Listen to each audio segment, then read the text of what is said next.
Dear listeners, there is a particular kind of loneliness that comes with walking a path that no one around you seems to understand. Like you sit in the boardroom, you scroll through the feed, you show up to the dinner table, and somewhere inside you are holding something that's nobody's talking about. Like question, longing, a way of seeing the world that doesn't fit that template. And the harder you try to live in alignment with what feels true, the more you realize that how use maps exists for doing that here now in a world for speed and certainty. So, dear listeners, I'm your host Avik, and you are listening to Mind Meets Machine, a podcast where we slow down enough to ask the questions that don't have easy answers. And today I'm joined by a very lovely guest. Please welcome Doug Redhill Banada. So, welcome to the show. Nice to meet you. Thank you so much for the invite. Thank you so much for joining us, Doug. And dear listeners, before we get into the discussion, I'll quickly love to introduce you to Doug. So, Doug, who has spent years navigating the tension between ancient wisdom and the modern systems, and who believes that walking a spiritual path in the middle of all this noise is not just possible, but it is very, very necessary. So, I do not want to take much time, dear listeners. Let's get started and let's have a great discussion. So, Doug, I think a lot of people they hear this phrase that spiritual path. Most of the time, we also talk about right the spiritual path, and either picture something which is reserved for the monks, mountain groups, or kind of vague self-help talk kind of. So, what do you think is the most common misconception here about what it actually seems or means to walk spiritual path today? Yeah, I think it's less esoteric. It is not very mysterious. It's not a mystical thing. It's not, something that we do on the side. Walking the spiritual path is essentially the very foundation of just our human experience. Basically, it's the idea of, are we walking our talk? Do we say what we do, and do we do what we say? What have we explored? The human characteristics and the human behaviors and the human traits that make us a human. Have we looked into our ability for compassion and courage and empathy and sympathy and trust and honesty and humility and humbleness and integrity and all of these different things that are core components to a human behavior, our human traits, our human characteristics? Sometimes we're so driven and shaped by the outside world of what that outside world demands our attention, our family issues, our job, our the people that we support, our communities. We're so drawn outside of ourselves that nowadays any time that we have that's in the middle of all those other big responsibilities, it's spent on our phone. Scroll, scroll, scroll, scroll, look Yeah. through. What we live in the past and we live in the future. And walking a spiritual path just basically means that we're also taking time to develop ourselves on the here and in the now, into that present moment, so we can live life a little bit better, how we interact with the world a little bit better, how we are useful to the world a little bit better, how we're more true to ourselves. People talk about being authentic and genuine, and then you hear them speak or you see their social media posts and you realize they are neither authentic nor are they genuine. It's not that they're not good people, but we're on this big where we've built all this pageantry around ourselves. We've built all of this persona and imagery around ourselves in order for us to manipulate the world to see us in a certain way. And we're setting ourselves up to create this image of ourselves versus actually just being ourselves. And the thing that separates the two is that inward journey, that spiritual path, spiritual development. Those are the things that help us really connect with who we are genuinely, authentically. And when we operate and we walk out in the world in that way, that's where we will have this integration of who we really are presenting to the real world. And when you come from that genuine standpoint, the world will see you in a way that's uniquely differentiated than anybody else because you are highlighting those things that make you uniquely you. Hmm. And that solution that people are looking for to get the attention that they need from the outside world in today's very social media, very, attention grabbing society, that attention that we've learned that we think that we need, it'll come, and it'll come in such a greater degree than in the way that people are pretending to present themselves to the world. Because if you look at a lot of people that get that type of attention, that you really have very apex of who you consider genuine and authentic, they're not the most beautiful people in the world. They're not the richest people in the world. They're the most interesting people in the world. They're uniquely differentiated, and they have something that makes them a defining difference of how they're different than anybody else. And everybody has that inside of themselves. So walking the spiritual path will accomplish a couple things. One, it will get them the attention they're looking for with no effort, because they're now operating from a baseline or a center point of genuine authenticity. And the second thing they're going to get is a lowering of, or a diminishing of, those other things that don't really serve us in life, like the anxiety, the depression, the desire for something that you don't currently have, living or lamenting the issues in your past, or looking forward to some sort of future of thing life is going to be better later on, versus coming right into the here and present now. That's where I think that the walking the spiritual path will help people in their everyday life. And I think that's where people also get, when you said miscommunicated, or they're not aligned with that, it's because they're living some sort of, because they think a spiritual path is someday I'm going to go do ayahuasca in Peru, right? Or I'm going to go visit a bhagwan in India, or I'm going to go visit this and that, right? I'm going to go do something. And it's like always in the future. Or they get their spirituality from the past. I did this one thing in the past. I went to this music festival. I went to this church. I went to this synagogue. I went to this mosque. I went to this, whatever it is. They did something in the past to justify their present spirituality. And right now, the idea is, how do we walk in a spiritual way every day? Yeah, to make it more human, to make it more accessible. So, okay. And like when someone first starts to sense that pull, maybe there's more to life than what they have been told, then what do you think stops them from actually stepping into that path? I would say not knowing where to start. Not knowing where to start is the thing that prevents people to start to begin a spiritual path. There's a difference. I think the idea is, I think we need to start categorizing ideas that are these big esoteric ideas, these big concepts that are mystical or vague in some way. What I mean by that is, we're even talking about a spiritual path. A spiritual path is different than a religious path. Being religious and being spiritual are two separate things. You can pick a religion and then practice your spirituality inside of that religion. Spirituality has a lot to do with relationships, right? It's usually the mystical part of the spirituality is, the ability to to study and to build a relationship and start to understand the relationships between these seemingly unrelated things, these things that are behind the great mystery, the things that are on the other side of the veil in our relationship to it. We came from there. What does that mean? How come we can't see into that?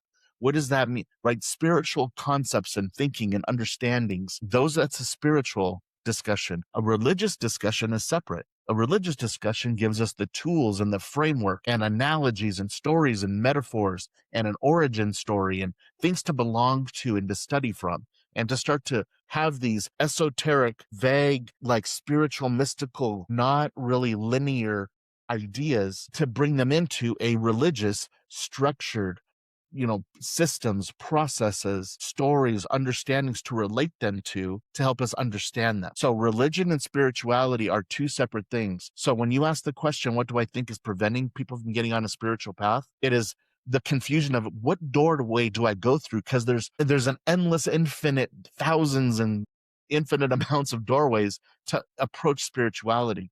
And that's why people start to get into religion, because that religion creates a very systematized way for people to walk into a spirituality. But then their spirituality gets hijacked pretty quickly inside of a religion, because that religion is demanding other things of you. Demanding other things, meaning like a system of rewards and punishments, a system of, we are this way, and if you don't think this way, everybody else is going to a bad place, after this life. Or if you don't do this, you're going to be ridiculed. Or if you don't do this, you're not one of us. Right? Your humanness gets hijacked because you're not free. It's just very organized in those religions. That's why they have that word. They're dogmatic. So religions are dogmatic by nature, because it provides a system and a process and a structure. So there's dogma. And then spirituality is more open-ended questions. What is the meaning of life? Why are we here? What is my purpose? Are the ancestors really available to me? Are there ghosts? Are there UFOs? Like, where do I go when I die? like the big questions of life, right? And so everybody's got some. You're resurrected. This is the only place you go to. There's other dimensions. There's a heaven. There's a hell. No, there's not. Yes, there is. Right? That's where Yeah, I think that people have a hard time jumping in because they don't want to get involved with that. And once they do get inside of a religion and they discover that's really what that religion has a lot to say, then they get disenfranchised and they lose momentum and they lose enthusiasm. So I think those are the things that keep people from getting onto a spiritual path is staying away from something that they know there's a problem.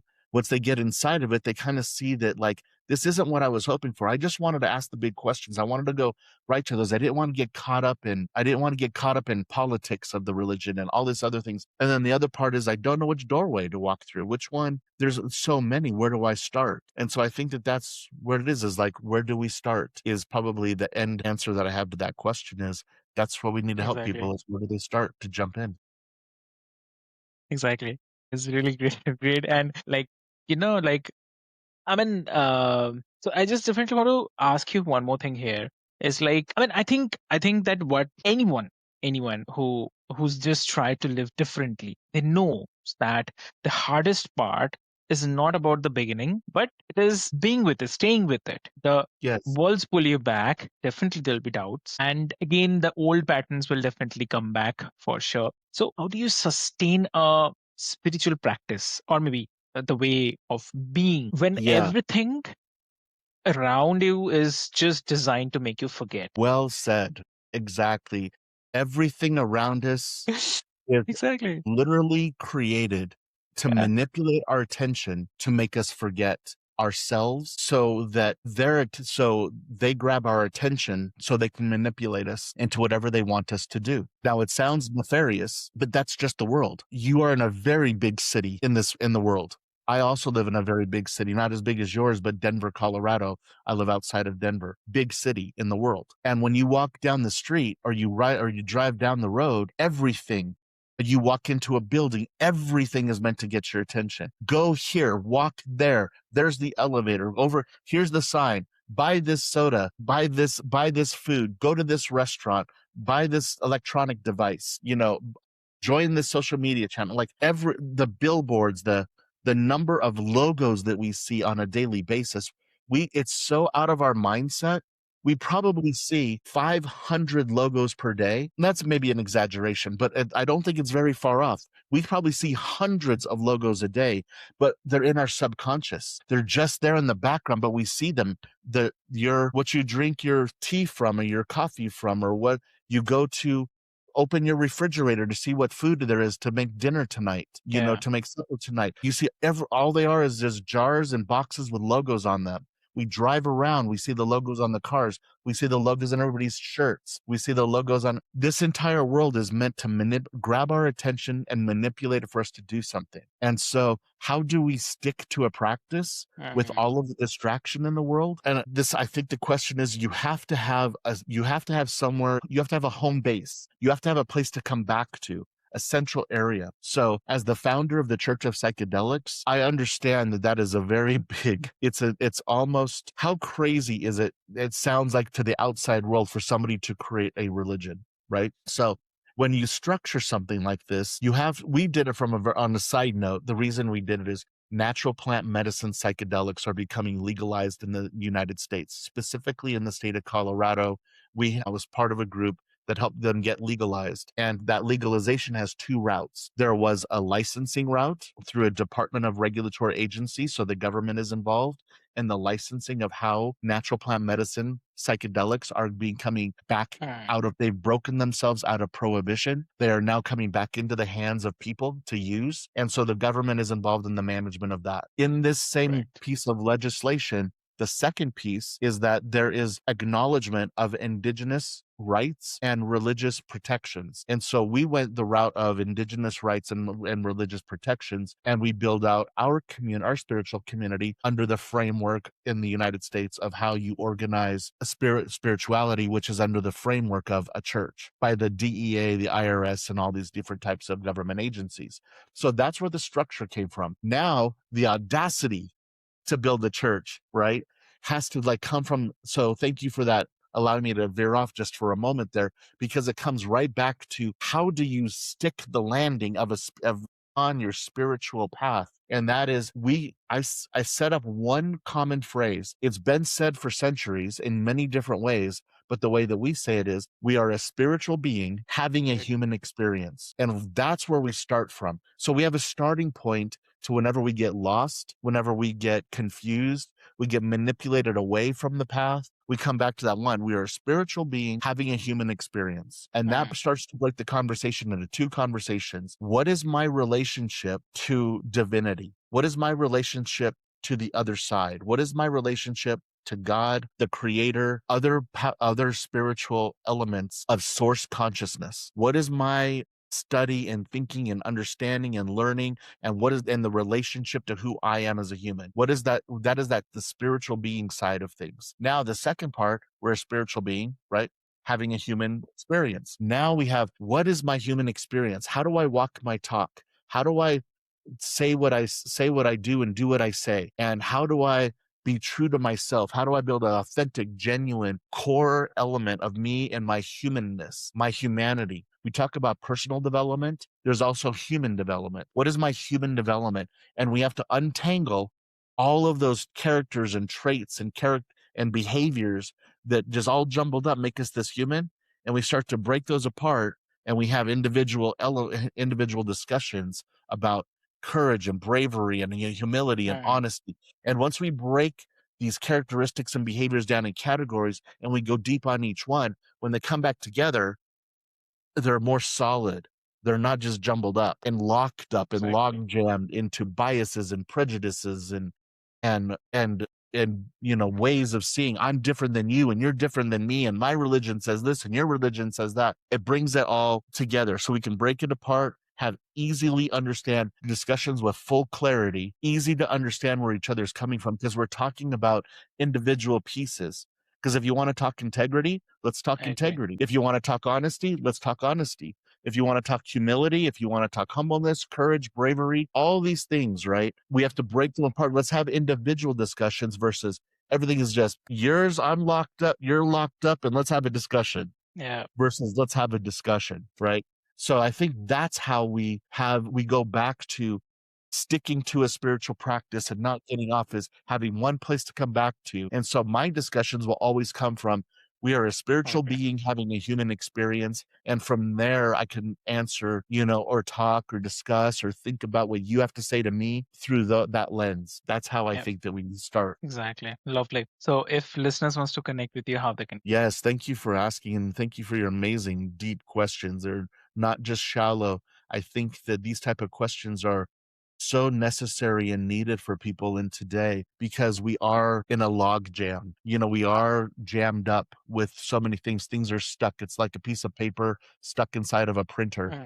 When you take it, it rips apart, and you're never going to get that paper that's uncrinkled. You're never going to get it out flat and perfect again. It's going to rip, tear, it's going to wrinkle. And I think that that's a lot of what's happening in the world today. We don't give each other enough time.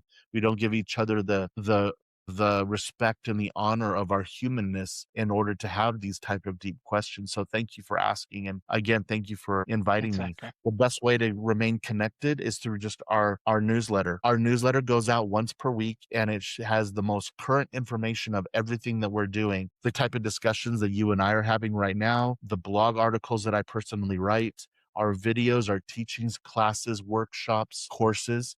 And that can be found at thechurchofpsychedelics.com/newsletter. Or if you just simply go to thechurchofpsychedelics.com, just about on every page is a way to sign up for that newsletter. And then once you do, you'll have the ability to see what we're talking about for how do you use psychedelics as sacrament in a safe and protective and legal way. And anyway, you can follow that discussion there. So again, thank you so much for having me, and I appreciate it. And hopefully we'll see you guys, and we'll do this again sometime. Amazing. Thank you so much, Doug, for sharing your perspectives, details, everything. So dear listeners, what I'll do is I'll put all the links, details, everything into the show notes for your easy reference. And thank you so much for being here, everyone. And I'll just say, it is all about learning. It is all about learning to live the questions with a little more grace. So if something in today's conversation just at something in you, then don't rush past it. Just be with it. Let it breathe. And maybe, just maybe, like that's where the path begins, right? So with this is the host of Weekend. This is Mind Meets Machine. Until next time, stay curious, stay kind, and keep listening. Thank you so much.